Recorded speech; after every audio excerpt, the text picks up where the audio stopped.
Hello guys, welcome to this channel. Last video में हमने CSS की बहुत सारी प्रॉपर्टीज डिस्कस करी थी। हमने देखा था बैकग्राउंड प्रॉपर्टीज कौन सी होती हैं, बॉर्डर प्रॉपर्टीज। हमने देखा था कि हम टेक्स्ट को कैसे स्टाइल कर सकते हैं, टेक्स्ट को स्टाइल और डिजाइन करने से कैसे हमारे कंटेंट की रीडेबिलिटी इंक्रीज हो जाती है। अब हम डिस्कस करेंगे बॉक्स मॉडल को। बॉक्स मॉडल बहुत ही इंपॉर्टेंट रोल प्ले करता है आपका सीएसएस में, क्योंकि बॉक्स मॉडल ये जो डिस्क्राइब करता है कि आपके एलिमेंट्स एक वेब पेज पर कैसे स्ट्रक्चर होते हैं, उन एलिमेंट्स का क्या साइज होता है, उनकी स्पेसिंग, साइज, वो सब डिटरमाइन आपका बॉक्स मॉडल ही करता है। उसे डिस्कस करने से पहले हम ये जो हमारा पुराना कोड है इसे सेलेक्ट ऑल करेंगे और मैं इसे हटा देती हूँ सारे कोड को।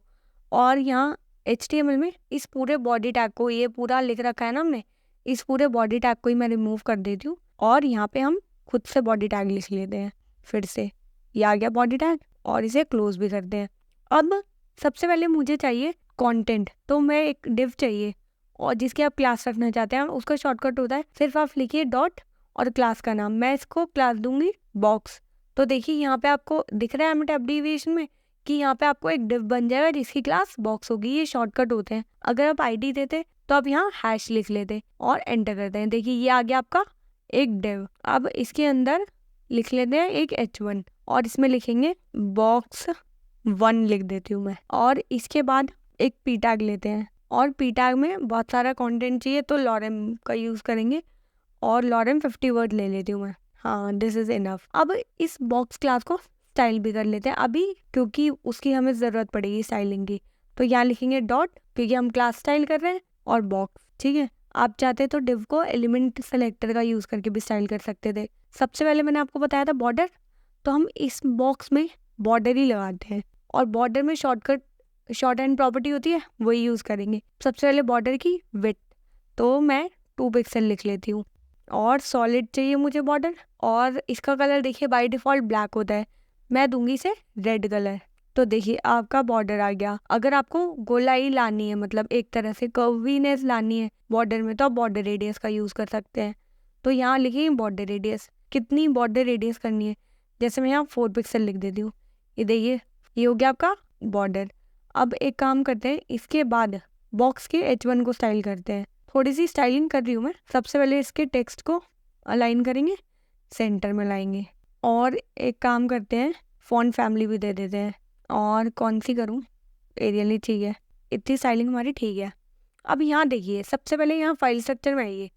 हमने ये वाली BG इमेज और BG2 इमेज तो यूज़ करी थी पहले। मैंने एक इमेज है CSS बॉक्स मॉडल के नाम से, मैंने डाउनलोड करी है इंटरनेट से आपको बॉक्स मॉडल समझाने के लिए।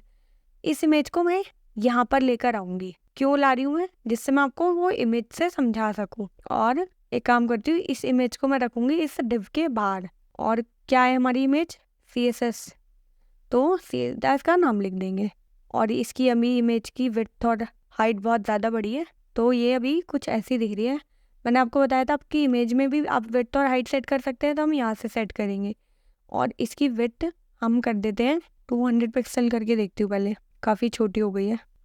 600 बड़ी हो गई, अब 500, हाँ दिस इज़ इनफ। 480, हाँ ये ठीक है, ये विड्थ बिल्कुल ठीक है अब इसकी, मैं को आपको समझाने के लिए।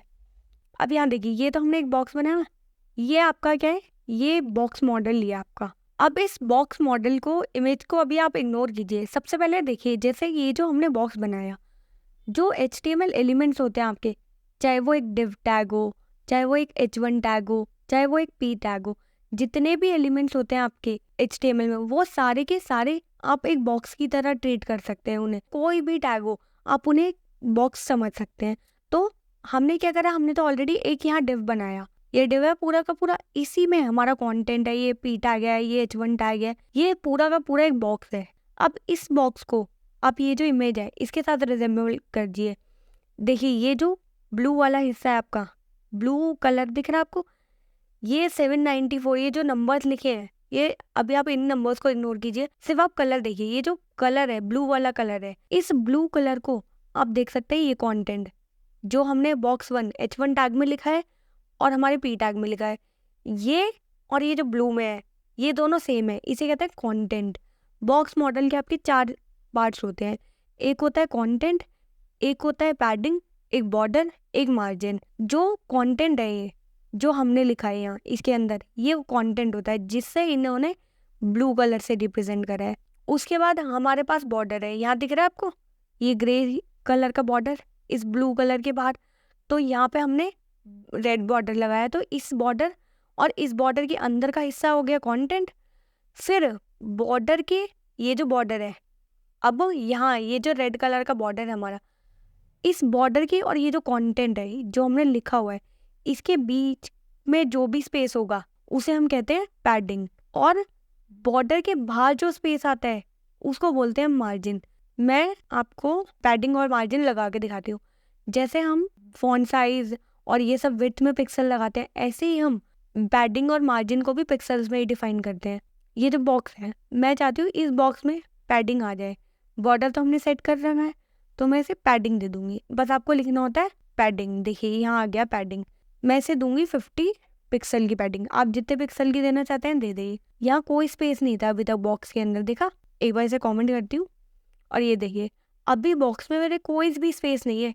ये मेरा पूरा का पूरा ये जो पैराग्राफ है ये इस बॉर्डर से चिपका हुआ है, और ये भी चिपका हुआ होता अगर मैं सेंटर अलाइन नहीं देती, अगर मैं टेक्स्ट अलाइन सेंटर नहीं करती। देखिए इसे कमेंट कर रही हूँ मैं, और ये देखिए अब भी ये चिपका हुआ है बॉक्स वन। लेकिन अगर मैं इसे पैडिंग दे देती हूँ, देखिए पैडिंग देते ही यहाँ पे कितना स्पेस आ गया। यहाँ टॉप पर आ गया बॉक्स वन के, यहाँ लेफ्ट में आ गया, राइट में आ गया, बॉटम में, सब जगह स्पेस आ गया। इसी स्पेस को जो आपका ये कंटेंट है इसमें और आपके बॉर्डर में जो स्पेस होता है इसे हम कहते हैं पैडिंग। तो आपकी दो चीज़ें आपको समझ आई गई होंगी बॉक्स मॉडल में। एक होता है आपका ये ब्लू वाला पार्ट कंटेंट, फिर होता है आपका एक बॉर्डर जो हमने यहाँ रेड कलर का लगाया, और इस कंटेंट और इस बॉर्डर के बीच के स्पेस को कहेंगे पैडिंग। इसके बाद आता है आपका मार्जिन। ये जो बॉर्डर के बाहर का स्पेस है आपके पेज में और इस बॉर्डर के बाहर के स्पेस को मार्जिन कहते हैं। जैसे हमने पैडिंग लिखा ऐसे ही हम सिर्फ यहाँ लिख देंगे मार्जिन। मार्जिन में मैं लिख देती हूँ 100 पिक्सल लिख देते हैं, या एक काम करती हूँ इसे थोड़ा कम करती हूँ 40 पिक्सल लिखती हूँ। अब देखिए जैसे ही आपने मार्जिन दिया फिर से इस बॉर्डर के बाहर स्पेस आ गया। अब यहाँ पे टॉप में, लेफ्ट में, राइट में, बॉटम में,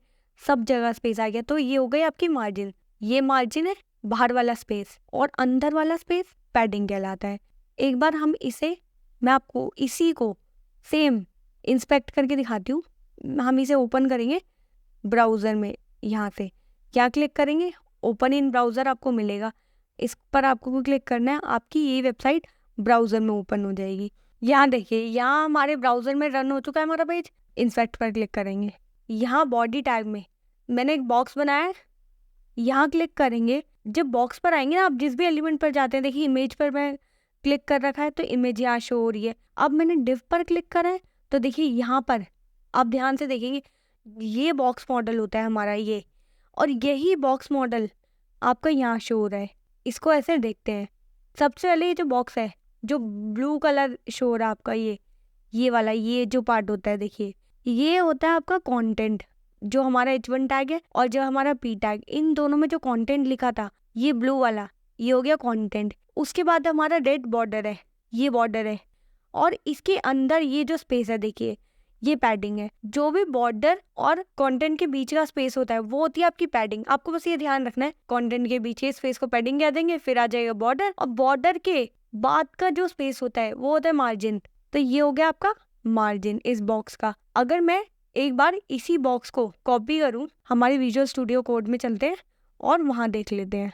यहाँ पर इस बॉक्स को कॉपी करना है मुझे, इस डिव को तो मैं इस डिव को कॉपी करती हूँ और यहाँ पे पेस्ट कर देती हूँ।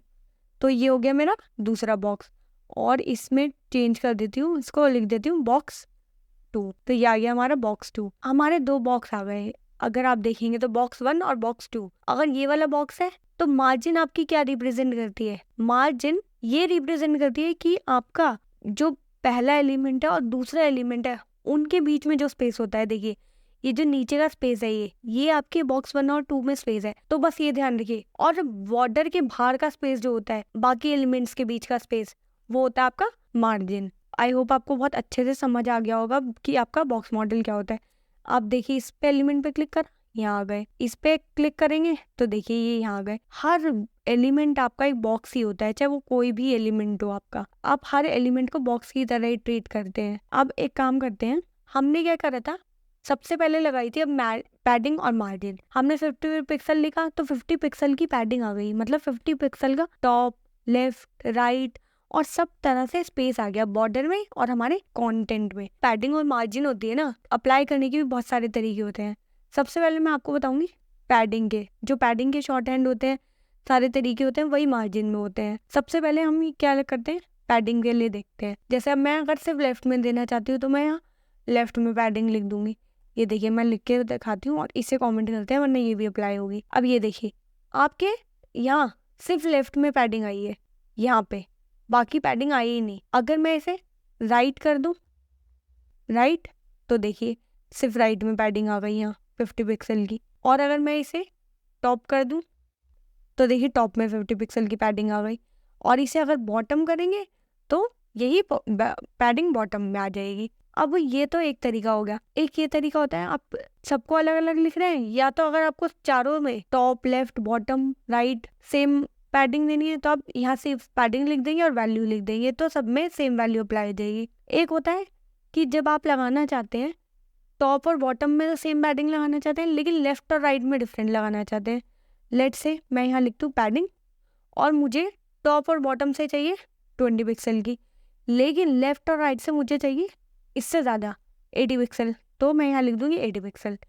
तो ये जो पहला 20 पिक्सल है ये ट्रीट कर रहा है आपकी टॉप और बॉटम से पैडिंग, और ये 80 पिक्सल आपकी बता रहा है लेफ्ट और राइट से पैडिंग। ऐसे आप लेफ्ट और राइट और टॉप बॉटम में एक ही बार में पैडिंग दे पाएंगे, आपको 4 बार लिखने की ज़रूरत नहीं है अलग अलग, एक ही हो गई।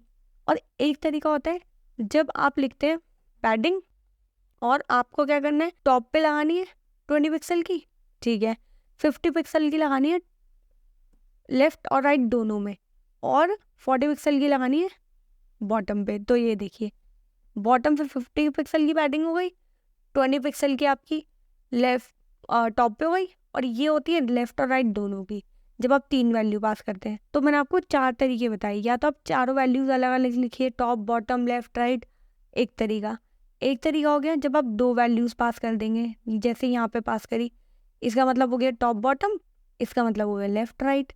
एक तरीका हो गया जब आप 3 वैल्यूज पास करते हैं, इसका मतलब टॉप से पैडिंग, इसका मतलब लेफ्ट और राइट से, इसका मतलब बॉटम से। तो आप ऐसे अपनी पैडिंग को लिख सकते हैं। एक टॉप और लेफ्ट और टॉप और राइट को लिखने का एक तरीका और होता है, जैसे मैं यहाँ लिखूँ इनलाइन। पैडिंग इनलाइन का मतलब होता है कि आप टॉप और बॉटम से देंगे, इसे कमेंट करते हैं मैंने, तो मैं 40 पिक्सल लिखती हूँ यहाँ। ये देखिए तो टॉप और बॉटम से आ जाती है, सॉरी लेफ्ट और राइट से। इनलाइन मतलब होता है लेफ्ट और राइट। और पैडिंग ब्लॉक होती है आपकी, पैडिंग ब्लॉक का मतलब होता है टॉप और बॉटम से। अगर मैं इसे थोड़ी सी ज़्यादा देके दिखाती हूँ, ये देखिए तो 50 आ जाएगी आपकी टॉप से और बॉटम से, और 40 आ जाएगी लेफ्ट से, और 40 पिक्सल ही राइट से आ जाएगी। ये तरीका होता है। अब आप सेम जैसे हमने पैडिंग लिखी है ना, ऐसे आप सेम तरीके से मार्जिन भी लिख सकते हैं। और एक बात हमेशा ध्यान रखिएगा, जैसे अगर आप अलग अलग पैडिंग देना चाहते हैं, एक शॉर्ट हैंड होता है जो यहाँ लिखूँ मैं पैडिंग, सिर्फ पैडिंग लिखती हूँ और इन दोनों को करती हूँ कॉमेंट, दोनों सेलेक्ट करके कॉमेंट करने हैं। और यहाँ पे देखिए मैं अलग अलग पैडिंग दूंगी, 10 देती हूँ, 10 पिक्सल मुझे चाहिए टॉप से, फिर चाहिए मुझे 20 पिक्सल राइट से, फिर चाहिए मुझे 30 पिक्सल बॉटम से, 40 पिक्सल चाहिए मुझे लेफ्ट से। हाँ, ये होता है चारों को एक ही लाइन में अलग अलग पैडिंग देने का तरीका। ये एक शॉर्ट हैंड है पैडिंग का, जो आप मोस्टली या तो यही यूज़ करते हैं या मोस्टली आप 2 वाला शॉर्टकट यूज़ कर लेते हैं। तो यहाँ पे 10 पिक्सल की टॉप से आ गई, 20 पिक्सल की राइट से, बॉटम से 30 पिक्सल की और 40 पिक्सल की लेफ्ट से। अब आप सोचेंगे आपको याद कैसे रहेगा। याद ऐसे रखता है जैसे आप क्लॉक होती है, क्लॉकवाइज डायरेक्शन पता है ना आपको, पहले आता है टॉप, फिर आता है राइट, फिर आता है बॉटम, फिर आता है लेफ्ट। तो ये क्लॉकवाइज डायरेक्शन में आप पैडिंग को लिखेंगे, ये शॉर्ट हैंड होता है। यहाँ पर मैं लिख देती हूँ और यहाँ लिखते हैं शॉर्ट हैंड किसका, ये पैडिंग का, ठीक है। तो ये हो गई आपकी पैडिंग। इसी तरीके से आप मार्जिन भी लगा लीजिएगा हर जगह। अब एक काम और करते हैं, ये जो हमारी पैडिंग है ना, इसको तो कमेंट कर देती हूँ मैं, और इस वाली पैडिंग को रखेंगे हम, जिसमें हमने लेफ्ट राइट टॉप बॉटम सबसे 50 पिक्सल दिया। अब यहाँ देखिए जो बॉक्स है हमने इसे बॉर्डर दे रखा है, border radius, font family, padding और मार्जिन। मैं इसे विड्थ भी दूंगी और विड्थ मैं इसीलिए दे रही हूँ क्योंकि मैं आपको एक प्रॉपर्टी बताना चाहती हूँ। मैं इसे विड्थ दे देती हूँ 400 पिक्सल, या एक काम करते हैं 300 कर देते हैं इसे। हाँ ठीक है, 300 ठीक है। एक बार इसे ब्राउज़र में मैं आपको दिखा देती हूँ फाइल को। यहाँ देखिए, ये जो आपका वेब पेज है, इसकी विड्थ बॉक्स की दोनों की हमने कम कर दी है। और यहाँ से ध्यान से देखिए, जब आप इस बॉक्स पर आ रहे हैं ना, तो आपको नीचे यहाँ दिख रहा है कॉर्नर में 404 इंटू 397.88 दिख रहा होगा।